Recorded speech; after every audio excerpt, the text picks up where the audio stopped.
Space science. Isang napakalaking topic, no? Parang napakabigat, parang ang hirap intindihin, parang ang hirap isipin. Yan ay isang pananaw na nais baguhin ng Department of Science Communication ng College of Development Communication dito sa UPLB sa pamamagitan ng Cafe Scientific. Ano nga ba ito? Yan ang pag-uusapan natin ngayong umaga. Magandang araw Laguna, ako po si Chad. Sama-sama natin pagsaluhan ang magagandang kwento, masasayang karanasan at makabuluhang usapan. Lahat ng yan dito sa Laguna.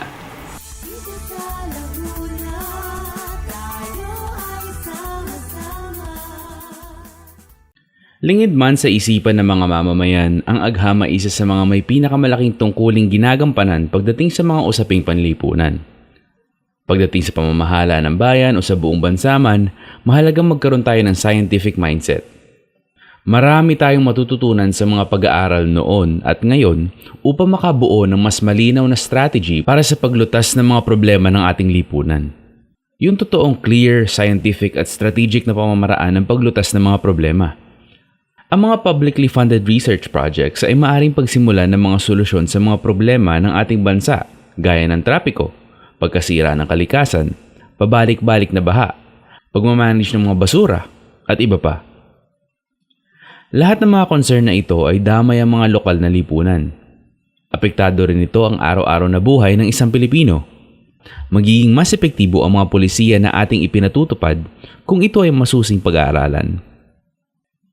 Pero bago natin mabigyan ng pagpapahalaga ang mga solusyon na maaari nating mabuo sa tulong ng siyensya, dapat mabigyan natin ito ng appreciation at magkaroon ng mga tao ng basic science literacy. Kaya naman pinangunahan ng Department of Science Communication ng College of Development Communication ng UPLB ang programang Innovative Science Communication Activity to Promote Public Engagement in Science. Isa itong series ng mga dialogues o mga pag-uusap kasama ang mga scientists, technical experts at iba pang mga concerned stakeholders pati na mga students. Ang mga activities tulad nito ay binubuo para magkaroon ng interes ang publiko sa iba't ibang mga science topics. Nais ng mga ganitong activities ang mailahok ang iba't ibang sektor ng lipunan sa usaping siyensya. Isa sa mga parte ng programa na ito ang Cafe Scientific. Ang Cafe Scientific ay isang space kung saan maaaring magtipon-tipo ng mga tao para pag-usapan ang mga latest na ideas at kaganapan sa agham at teknolohiya. Ito ay isang informal na pagtitipon kung saan pwedeng pag-usapan ng mga dumalo sa Cafe Scientific ang iba't ibang mga issues tungkol sa agham at teknolohiya habang nagkakape. Nagsisimula ito sa isang maikling talk mula sa scientist. Kasunod nito ang pag-uusap o pagtatanong ng mga tao tungkol sa topic na sinimula ng guest scientist. Kaya naman sa ating pagbabalik, matutunghayan natin ang ilang parte ng Cafe Scientific na ginanap dito sa Los Baños nitong nakaraang Lunes, September 3. Abangan yan sa pagbabalik nandito sa Laguna.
At muling nagbabalikan dito sa Laguna, inyong matutunghayan ang ilang mga kaganapan nitong nakaraang Lunes sa ginanap na Cafe Scientifique dito sa Los Baños.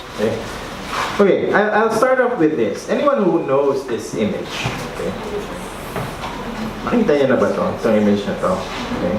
So this is one of the iconic images in space. Okay, so this is what we call the Hubble Deep Field. Okay, so the Hubble Deep Field is an image taken by the Hubble Space Telescope, and the way it was done is that the Hubble Space Telescope was pointed to a dark patch of the sky. Dark meaning you cannot see anything with the naked eye. Okay, so it's dark, parang empty blackness lang siya. And for several weeks, what the Hubble Space Telescope did was to focus on that dark patch of sky. Ganong kalaki yung patch na yon.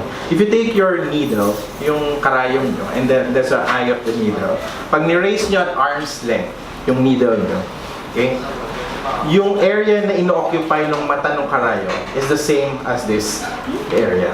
Ganong kaliit lang itong area to. Okay? So for several weeks, what the Hubble Space Telescope did was to gather all the light that we get coming from this part of the sky, on this very dark patch of the sky. And it resulted to this image. Okay? What is astounding with this image is that each dot, each point of light that you see here is not a star. Each dot that you see here is a galaxy containing billions and billions of stars. In that very small dark patch of sky, you have this amount of galaxies. So this image gives you a sense of scale on how vast our universe is. Imagine, dark patch lang yun, wala tayong nakikita with naked eye. And yet with this, we can see all these galaxies that are way, of course, these are way beyond our own galaxy. Pero ganun karami, diba? Hindi yan stars, ha? They are all galaxies. So it gives you a sense of wonder and amazement on how vast and how big the universe is. And what is our place in the universe. That in the grand scheme of things, we are just a very small speck in the sky. We are a very small dust in the universe. Okay? And that's just based on one image alone. Marami pa yan. There's lots of images similar to this. But this is one of the most iconic ones. Now, space science in general, okay, simply put, this is anything that is related to outer space. Okay? So it can come on two major categories. One is what we call those that are looking up. From Earth, you are looking outward into the sky, and that's where the most exciting part is. Astronomy is one of those. Astrophysics is one of those. So from Earth, we are trying to study what is out there in the universe. Hindi parang X-Files. Right? Alam ba niyo ba yung X-Files? Baka generation gap to, ha? Okay. Alam pa naman. Okay, sige. Medyo okay pa tayo dyan. We're considered to be a model space nation pa rin. Model emerging space nation. Bakit? Because we are the only country in the world that started a space program that takes into account not just technology side, but also the policy side. Kasi in other countries, the policy side usually comes after. There are countries like India that despite 40 years of going to space, they don't even have a space policy. Okay? There are countries na later on lang nila craft yung space policy nila at a time na well-established na yung technology. Okay? So may conflict na nangyayari. Sometimes the policy does not answer directly to the technology and vice versa. But for us here in the Philippines, tayo lang yung gumawa na right from the start, everything was, ang term na nila, everything was organized. Yun yung sinasabi nilang ng ibang bansa sa atin na it's a very organized and systematic way daw of crafting a space program. So yun yung comments. That to the point that there are some countries outside in the world that are now considered using Philippines as a model for crafting their own space program and policies. Well, I'll end my talk with this quote na ginamit ko rin kanina. Kasi nga, we always think of space as something that is out of this world and something that is not, we don't use. But the reality is that we use space in our day-to-day lives, even without us knowing. And for us, in the field of space, there's really a very big long-term, or there's a very long-term reason why we want to do this, and it is encapsulated in this quote by a journalist. Okay, and it says that the question to ask is whether the risk of traveling to space is worth the benefit. The answer is an unequivocal yes, but not only for the reasons that are usually touted by the space community: the need to explore, the scientific return, and the possibility of commercial profit. The most compelling reason, a very long-term one, is the necessity of using space to protect Earth and guarantee the survival of humanity. Because at the end of the day, we want to ensure that the human species will survive. Thank you. So I'll open the floor for question and answer. So feel free to ask anything. I mean, as I mentioned earlier, most probably natanong na rin sa akin yan kung ano, at some point in time, in the past, natanong na rin sa akin. So, any questions? Okay. Hi sir, question lang yes. po. Alam na po ba ng community by any chance na doon sa kanila itagay yung... Kasi nag-wonder po ako kung if ever hindi pa, kung ano po yung magiging reaction ng local government, pati nung mga tao doon sa area. Actually, alam na ng congressman dun sa area na yun na yun yung potential spot. Pero that's the next, I think by this month actually, I'll be going there this month to talk to the LGUs. But there are some, they're already kumbaga na-advance na namin yung knowledge na yun even to the AFP kasi sila yung magsasecure ng area for security reasons. Kaya medyo alam na. Right now, the whole town itself is mainly an agricultural land, agricultural area. Pero the way that we're foreseeing it, that's going to be the aerospace hub of the Southeast Asian region in the next 10-15 years. Not just Philippines, but for the whole Southeast Asian region. May mga pet peeves po ba kayo sa depictions ng Hollywood or the media about space na para nakaka-hamper sa proper space education and awareness of people? The way that Hollywood portrays space in actually meron. Marami. Which also makes it problematic for me kasi minsan yung dinidemand sa aming capabilities ng satellite hindi naman talaga pwede in real life na in Hollywood lang talaga nangyayari yun, yung mga ganon. Okay? Siguro one example I can give you is, I don't know if you know the movie Enemy of the State. Yes. You see Will Smith, diba? Si Will Smith na merong nag-dedicate ng isang satellite just to track him walking around the building and town and facial recognition from space and so on. Okay? That is impossible as of now. Even, kasi nga yun din yung, I know kasi hinging capability yun na video monitoring and facial recognition from space. Hiningi sa amin yun, sabi ko. Sir, hindi pwede yan. Sa Hollywood lang nangyayari. Pwede natin gawin yan sa Hollywood, not in real life. Okay. So yun yung isang example na in the movie. Although it's a very nice movie. To be honest, it's one of my favorite movies. What kind of things do you want the ordinary Filipino to know about space and space science in order to be scientifically literate space-wise? Parang basic, kumaga sir, top 5 basic knowledge na sana alam nung ordinary na Pinoy. Okay. Ano yan eh? Actually, that was a study I did when I was still teaching. I did a survey questionnaire about 25 things that each person should know as a citizen of the Earth. There were 25 questions. The average score was 10. Ito yung mga basic knowledge na pag-eclipse, ano ba nangyayari? Lunar eclipse, solar eclipse, and so on.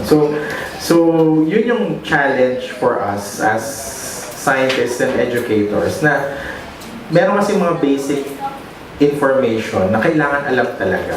As yun nga, as it is, sabi ko nga, pag bumagsak kayo sa exam na to, i-check kayo sa Earth na, Kasi the Davao region kasi is home to a number of indigenous groups. So, paano kaya, how do you view the effect of the space station, potential space station sa local cultures? Yun po yung ina-assess namin ngayon. To be honest, yun po yung ina-assess namin ngayon. Ano yung magiging impact sa indigenous, sa IP, sa mga IP, sa development ng space. Although the region, the area that we're looking into right now naman is hindi siya ancestral land. It's not an ancestral land.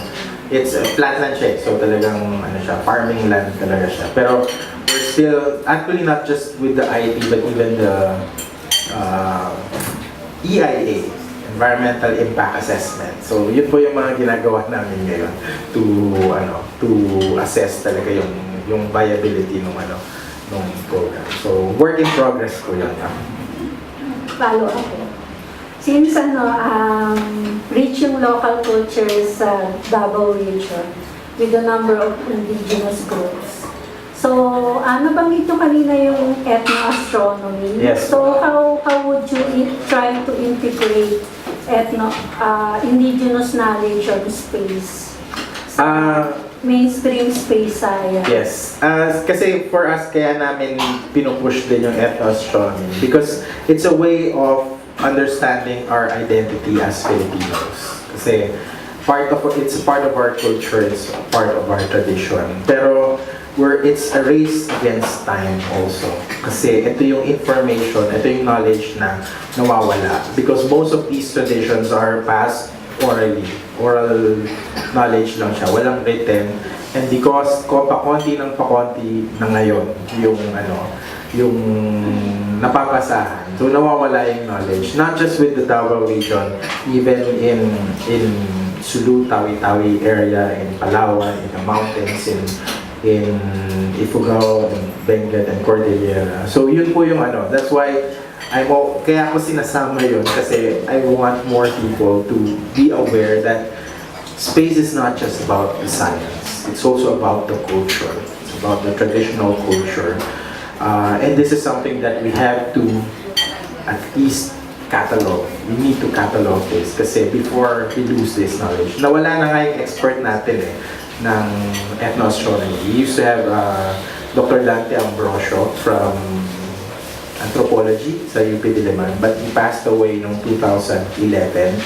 Pero unfortunately, yun pero fortunately, before he passed away, na-publish niya yung book na Balati. It's the ethnoastronomy. Technically, it's now the ethnoastronomy Bible in the Philippines. Okay? 400 pesos lang sa UP Press. Diba? So UP Press actually yung may ganun. That's why I'm trying to convince people also from the National Museum. Kasi sila yung merong mandate to preserve those kinds of things also. Pero mahirap pa rin po. Again, reaching out to almost everyone para lang ma-push yung, ma-preserve yung ganung knowledge po. Okay. Sir, ito na lang. So, last na lang. Di ba merong, kailan ba ito? 2 years? Early this year, I think yung merong dumaan sa may Pluto na, ano nga ba ito? New Horizons ba yan? Yung basta parang space probe na nag-picture nung mukha. That was 2 years ago. 2 years ago, yung Pluto. So, since Yung may heart ba yan? Yes, yung parang may heart. Since nung dumaan yung yung probe na yun, ano na yung bagong natutunan natin about Pluto? Kasi di ba before that, talagang hindi natin ma-picture, hindi natin alam kung talaga maliit lang siya talaga because of the distance, no? Pero nung dumaan yung syempre maraming sinasabi yung picture na yun. So, ano mga interesting findings about it? Ano nga ba? Mga interesting findings. Kasi there are some most of the data are still being processed pa rin eh, diba? Kasi matagal yung processing ng data. Pero yun nga, the biggest value for us as immediately, the biggest immediate value for that is we finally got to see ano pa talaga itsura ng Pluto, because before it was just a one speck nakikita lang natin. Pero in terms of composition, we now have a fair, at least more or less alam na natin kung ano yung composition ng Pluto. Yun nga lang, in order for us to validate that again, we need to put another probe that would pass by Pluto again. So yun yung medyo, that's one of the challenging aspect of space exploration. Sabi nga ni Eminem, minsan, you only have one chance. You only have one shot to do it, okay? And that goes for most rocket launches, most launches na, no? So, pero kasi marami pang mas interesting beyond Pluto na objects that are more interesting for us. Yun nga, kasi to the point na na-demote nga yung Pluto, di ba, as a planet. So, pero as of now, it still remains as a dwarf planet pa rin. Pero we'll see kung ano pa yung mga ibang developments on that side. Si Dr. B. Yes. Boss ko yan. Sa SEI. Bio is asteroid. It's a name of an asteroid. It's a mini planet, technically. It's a name of an asteroid. Actually, maraming asteroids ang named after Filipinos.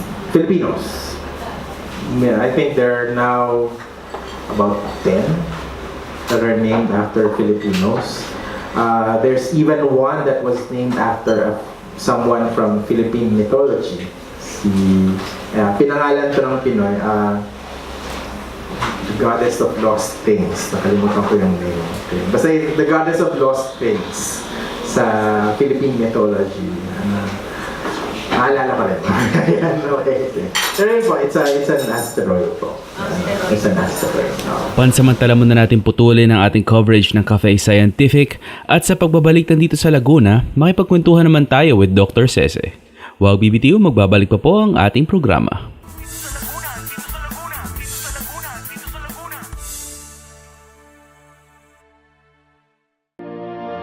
Ito ang Mount Makiling Forest Reserve.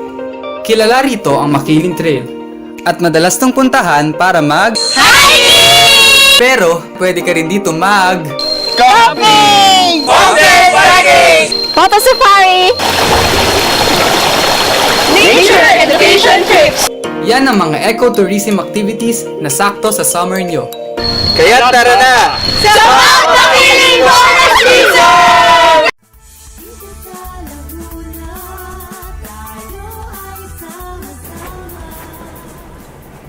Magandang umaga Laguna at welcome muli dito sa Laguna. Kasama natin si Dr. Cese at maraming salamat sir sa pagpapaunlak sa amin dito sa ating panayam. Magandang umaga Chad. Maraming salamat din sa pag-guest niyo sa akin dito. Yes sir. Mga ilang katanungan lang po bilang tulong dun sa content natin kanina na pinakita. Sa tingin niyo po ba, ano ang pinakamalaking contribution ng space science pagdating sa community? Paano ito nakatutulong sa ating bansa? Ang space science kasi, maraming applications yan, lalo na sa sa komunidad natin. Yun nga lang, minsan hindi natin nakikita na may mga benepisyo pala to sa atin. So, isang halimbawa na lang yan, pagdating sa disaster risk reduction and management, di ba? Pag meron tayong mga sakuna na kailangan natin ng assessment, depende kung gaano kalawak yung sakuna, minsan kailangan natin ng gumamit ng mga satellite technology or mga satellite images para makita natin kung ano yung extent nung sakuna o nung disaster na nangyari. So, whether pagbabaha ba yan, o volcanic eruption, o halimbawa, tsunami. So, lahat yon makikita kasi ito pagdating sa paggamit ng satellite. At the same time, pag meron tayong malawakang disaster na nawawala yung communication capability natin, yun lang yung paraan para makapag-communicate tayo. Pag wala na tayong mga cellphone, wala na yung ground infrastructure. Ngayon, sa regular na kumbaga pang araw-araw na buhay naman, marami ring application ng space science pagdating sa agrikultura. Kaya nating ma-monitor ano ba yung health at saka ganong karami ba yung mga palayan natin, ano ba yung state ng mga palayan natin, pagdating sa pagmo-monitor ng mga kabundukan, kung ano yung gaano ba kabilis nawawala yung nauubos yung mga bundok natin, yung mga forest natin. So ito, pumapasok to doon sa tinatawag natin halimbawa sa land use planning. So malaking bagay 'yon sa hindi lang sa Laguna kundi sa lahat ng probinsya ng Pilipinas na malaman natin ano ba yung magkaroon tayo ng paraan na ma-assess ng tama, ng quantitatively, yung tinatawag nga natin, na accurate assessment ng mga resources, natural resources natin and agricultural crops. So ito yung isang pinakamalaking bagay na pwedeng maidulot ng space science sa pang-araw-araw na buhay ng ating komunidad. I see, sir. So, kumusta po ba yung acceptance or yung perception ng mga tao pagdating sa space science sa kasalukuyan ngayon?